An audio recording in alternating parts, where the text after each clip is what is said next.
best is yet to come, and babe, won't it be fine?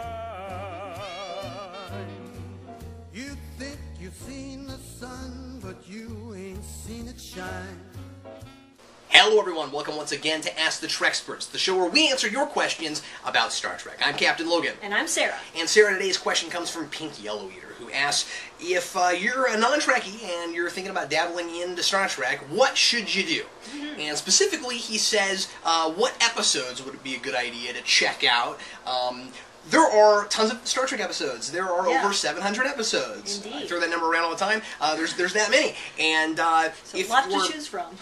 There are 5 series. A lot of people are confused about what happens when, how they overlap, what episodes you need to already know your stuff to watch, and that kind of thing. And so, let's say that you've watched our show a couple times and you're not really a big Star Trek fan. You've seen maybe 1 or 2 episodes, or you haven't seen any, but you watch Geekvolution and you're kind of curious about the Star Trek thing because hey, they do this show devoted to Star Trek and stuff. Maybe it's worth looking at. So, what we're going to do is we're going to give you a few pointers, a few things to look at, and also a few things to avoid, and then we're going to give you a good list of episodes that we think are really good starting places. Yes. Yes, indeed.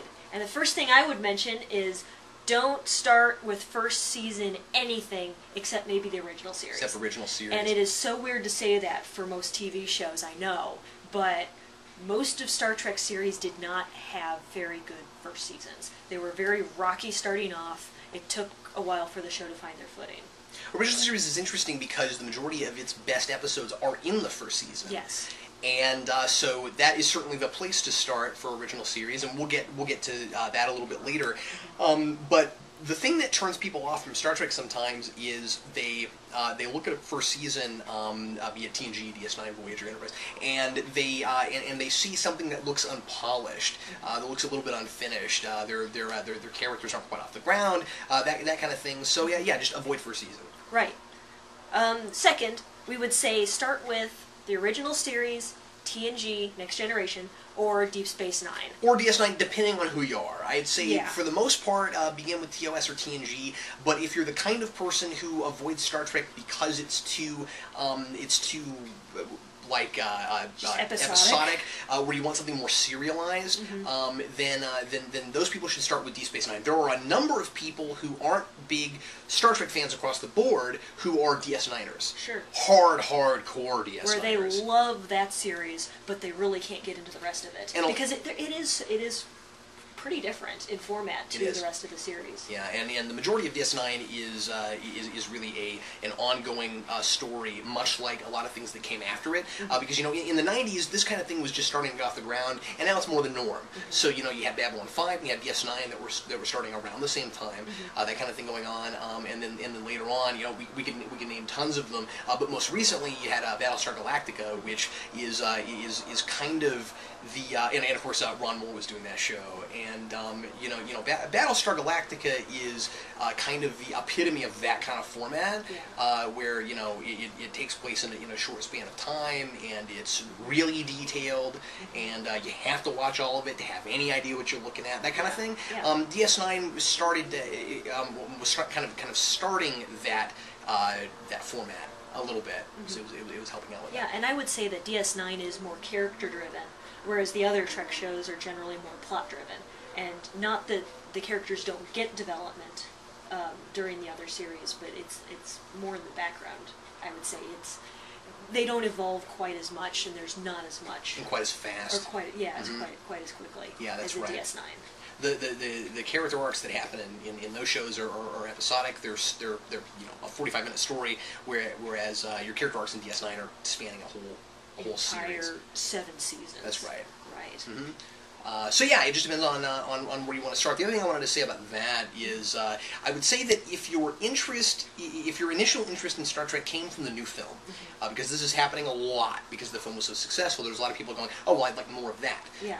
Well, you're not going to get more of that because it was very much its own thing, but I would definitely say if you enjoyed that film and you want to go into Star Trek, go to TOS. Yes. Start with the very beginning. You at least know the characters, and they're not exactly the same as they were in the film, of course, but the film actually did a good job of staying with those archetypes. Plus, the film is really playing up and banking the, air quotes, kitschiness of TOS.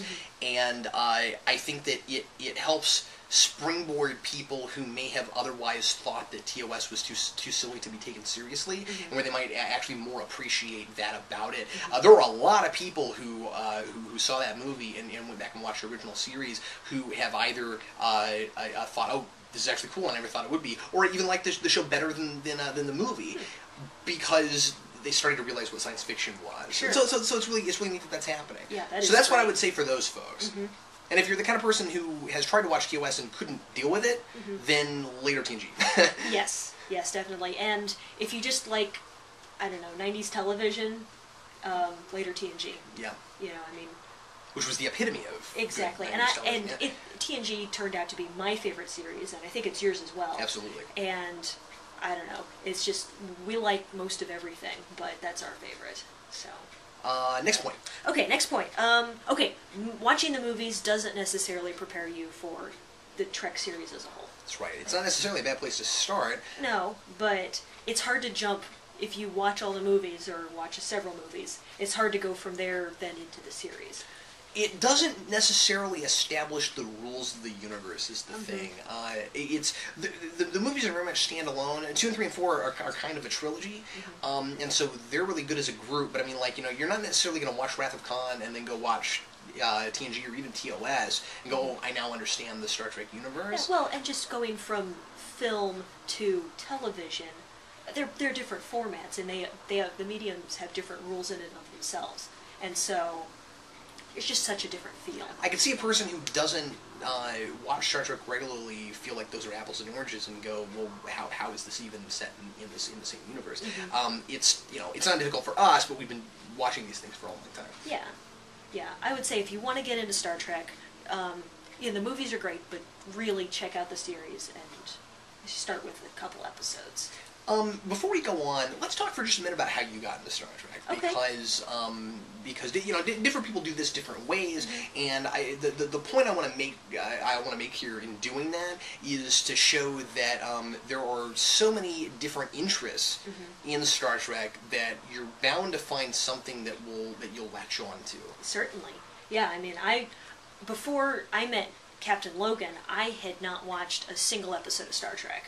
And we started dating, and about a month after we started dating, Captain here decided I should probably be introduced to Star Trek because it was such a big part of what he liked. And I was nervous about doing it, though. I was very hands off on it. I was like, well, I don't want to run her off, that kind of thing. And then that happens. But Sarah turned out to be really interested in languages, and when I brought up just off the cuff Klingon once, she was like, oh, maybe I want to look at that. And so exactly. I kind of eased her into it that way. I didn't realize that Star Trek had made up its own language. And that just intrigued me at the time because I just enjoy studying different foreign languages. And so I thought, well, I could get into this just to study the Klingon language and see how they actually put the Klingon language together and what the grammar is and how they put together the vocabulary and everything. And watched a couple episodes and just loved the series in general. So I kept going. Yeah, we started you with Sins of the Father and then kind of moved on from there. Yeah. Next point.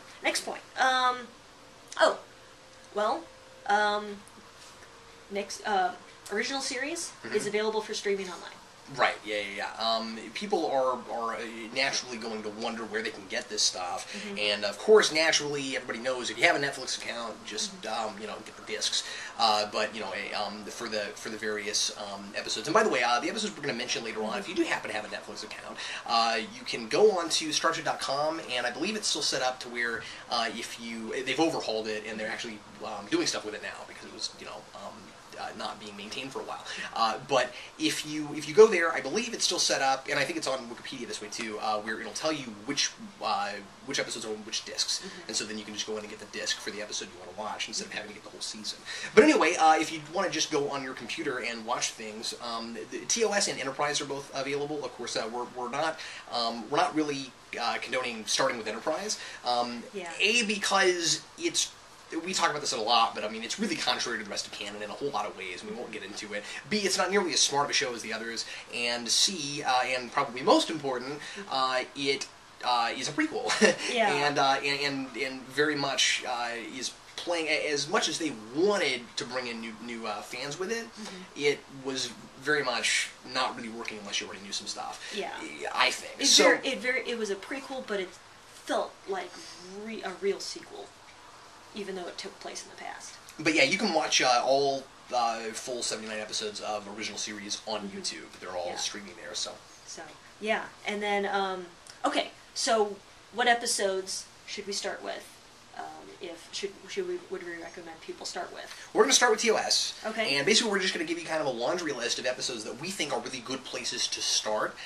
This isn't like you need to get all of these. This is any one of these just pick on one. its own. Pick one that sounds good. If you want to read the plot synopsis online before you choose one, go ahead. And with each one, we will quickly explain to you why we're putting it on the list. There are certainly others, but these are just a few that we came up with for this. And some of them are to kind of help establish the universe as it is, to kind of help you realize what the rules are and how how Starfleet works, how the Federation works, what the major species. Yeah. That you run into, or the Prime Directive, the Utopia idea, all that stuff, whatever it is. Exactly. And then some of them are just good stories that stand alone well without you having to know anything. So anyway, first on the list is Balance of Terror. That introduces the Romulans, and there's just some really fun performances in it. Exactly. And we wanted to put that on there because if you saw the new movie and you saw those Romulans, you can watch this and find out what Romulans really are supposed to be like. Yes. So there you go. And then we have Amok Time, and that is Vulcan lore. Anything you want to know about Vulcans. I mean, that gives you a big chunk of their rituals. And both of these are neat because you are learning along with the characters stuff that they don't know. Right. So with Balance of Terror, you're learning along with Spock and everybody about how the Romulans' ancestry works with the Vulcans. And then with Amok Time, you're learning along with Kirk how various rituals with Vulcan work. We also go to Vulcan, so we see what it looks like and all that kind of stuff. Next up is Journey to Babel, which is a good follow-up to Amok Time. In fact, I would kind of say actually maybe watch those together, or watch Journey to Babel after Amok Time, but it still stands alone okay. Yeah, both very good Vulcan episodes. And Journey to Babel, you'll get more different species. It's really good because it gives you more of a scope of the Federation and that kind of thing. Yeah, Trouble with Tribbles. Fan favorite. Comedy episode gives you a sense of some of the lightheartedness of Trek, and I don't know, it's fun. Everybody loves it. Mirror Mirror, great episode. My personal favorite episode. A lot of fun. If you want a great fun episode that is also has a bit of a serious tone to it too. All about an alternate reality, parallel universe kind of thing. For TOS, it's pretty edgy, and I mean, you're gonna laugh at me if you go and watch it and you don't know anything about 60s television. But I mean, for the time, it's pretty edgy, and it's just really imaginative. You don't need to know anything. And then we threw Devil in the Dark in there, another really classic episode. You'll watch that, and probably if you know anything about pop culture, you'll instantly recognize the Horta, and stuff like that. So same with Doomsday Machine. I mean, just giant planet-eating space creatures that the Enterprise has to deal with. It's just really good, episodes with really good big science fiction ideas. And then we've got the Corbomite Maneuver, which is one of the earlier TOS episodes, and I think is probably actually the best place to start, in my opinion. It gives you a really good sense of how Kirk operates. Yeah. And then a Piece of the Action, another really fun another episode. Good comedy episode. A gangster-themed episode. You'll find as you watch the original series, if you go through it, that that there are good 5, 6, 7 episodes of Earth-like planets from different points of history on Earth. You have the gangsters, you have Nazis. You have ancient Rome. It just keeps going and going. Exactly. But that's one of the better of them. It's really funny. Is really funny and lots of good performances. And then finally, Dagger of the Mind, which is just again for the time, it's a good psychological thriller kind of trip. Yeah. And it's good 60s torture. But anyway, and then Sarah, let's get into TNG. Okay, TNG. I'd say the best place to start would be watching the Borg episodes. Again, it depends on who you are. Well, if you want to look, if you're somebody who really likes the action-based shows, that would be a good place to start to ease into the characters and. Yeah, I think it's a good place to ease in because there's some action here and there, but it's this big scoping thing. Mm-hmm. But what I think it will really help do is give you a sense of how idea-based Star Trek is, and kind of if you're not used to this kind of TV, maybe you are, but I mean, if you're not used to this kind of storytelling, it will help you ease in, I think, to the idea of character-driven versus action-driven, and that kind of thing, and that Star Trek is a thing that's about ideas, and it really is just a lot of people standing around talking, and that can be just as exciting as people shooting each other constantly, and that sort of thing. Yeah, and so that'd be Q-Who would be the first. And then Best of Both Worlds, and then iBorg. Yep. That would be a great if you want several episodes to see in a big chunk. There's also a Borg set. DVD set you can get that has those and more on it, and don't hate Star Trek just because of dissent. It's okay. Yeah, definitely. Go ahead. Okay, Sins of the Father. It's the one I started with. I fell in love with the Klingons. If you're interested in the Klingons, that'd be the place to start. And that's the episode that really starts to build up their lore. Yes. Quite a bit. Yeah. Then we've got The Defector, which is my all-time favorite Romulan episode. And it's again, it's really character-based, and it's got a lot of politics, and it's good Picard speechiness, and that kind of thing. So. Yeah. It's just a good... It has some good moral type stuff in there, without being a complete morality play. Drumhead. If you want to see Star Trek in action where there is really no action, but the dialogue just keeps you on the edge of your seat, watch the Trek has a lot of courtroom drama. It's got a lot of those courtroom drama episodes, and that is one of the best, although we didn't mention Court Martial for TOS, which I think is also a decent one to start with. It is a decent one. It's not my favorite, but it is still really good, and I know a lot of people really like that one. But Drumhead is just amazing. It's got a good message, but it's not terribly heavy-handed. It's very Salem witch trial. Yeah. I love it. Yeah, it's fantastic. Yeah, definitely. And then one of my personal favorites, Darmok. Which we talk about all the time. All the time, so you should know what it is. It's great. Aliens talking in metaphors, and no one can understand them. Once again, a very good standalone episode that gives you a sense of the Star Trek's about ideas. Yes. Next up is Chain of Command. If you think that Star Trek never gets depressing, watch Chain of Command. Yes. It's very, very depressing, but very good. Timescape. Timescape is awesome. It is very trippy. It's kind of one of those whacked out, what's going on kind of episodes that TNG is awesome for. Yeah, and we wanted to throw in one that represented that. There's also more that are even weirder, like Phantasm, or Silence as Lease. Frame of Mind. Yeah. That get crazy, but this one's a little bit more accessible, at least. Yes, and it has Romulans in it. They explain the science very early so that it's not just plain weird. You know from the beginning why it's happening. It's still just just a lot of really strange imagery, and they do some really neat stuff with the models. It really is a lot of fun. And final on the list. Finally, Pegasus.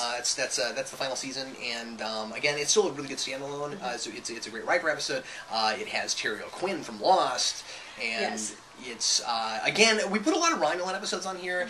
For some reason, those seem to stand alone pretty well. I don't know why. Well, I think that's coincidental. Are such good villains.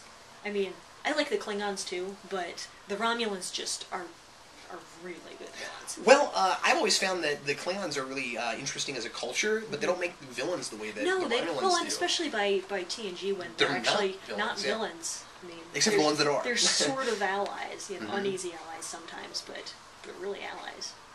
So, but yeah, and then with DS9, I would just recommend start with season 2 and watch it in order. Yeah. Because it is very... Ignore the episodes that aren't so great. They're few and far between. Yeah. It's got its duds just like anything else. Sure. But as you go along, I mean, we could have broken it down and told you the best ones, but the problem with DS9 is that it's so thick with references to things that have happened before, because it's creating this big scope, that what ends up happening is you might watch this great episode, but you'll have a difficult time understanding what exactly is happening with it. And it starts out in I mean, season 1, season 2, season 3, it's not quite as archy. You know? Not quite, but it's there's still still there, this but backdrop you need to understand. Exactly. And yeah. again, one is trying to be a little bit too TNG in its format, and so you might be bored with it, which is why I say start with 2. But once you get to 5, 6, and 7, I mean, the episodes just blur together. It's one giant arc. Mm-hmm. So. Well, that's where we think folks should start. There's certainly a lot of different ideas on this and how it should work. So this is by all means not the be all end all, Yeah. but it's just some ideas for you. If you have any questions about anything we've talked about, or you need other suggestions, we didn't talk anything about Voyager Enterprise, of course, just because, and not that we absolutely hate those shows. There's good stuff in them. Yeah. I just personally don't think that's the best place to start. Right. Well, they happened a lot later. I mean, starting with the earlier stuff, they're still building on mythos, still creating the universe. And with Voyager and Enterprise, to the people creating the shows, Trek has been around so long that certainly everybody knows. And Voyager's isolated; it doesn't impact the others, which you could argue is a good place to start because it by itself you can understand what's going on and all of that. But personally, I don't know. It's not as good. It's just overall, it's not. I think you may enjoy Voyager. Well, you may enjoy Voyager less starting with the others. That is, I don't know, that is somewhat problematic. But I would venture to say that most people, if they started with Voyager, would go, oh, there's too much stuff that doesn't make sense. I can't deal with this. You know what I mean? And so again, it's got its great episodes, it's got its virtues and its misses. But I think that TNG is much less miss post first season. Yes. And DS9 certainly is that way too, and TOS of course certainly is that way as well. Yes. If you have anything you'd like us to talk about in any future episode, an episode you want us to review, or we've got a list of things people want us to review, so we may do an episode again next time. Not sure yet. A lot of people begging us to do Star Trek 6 right now, Sarah.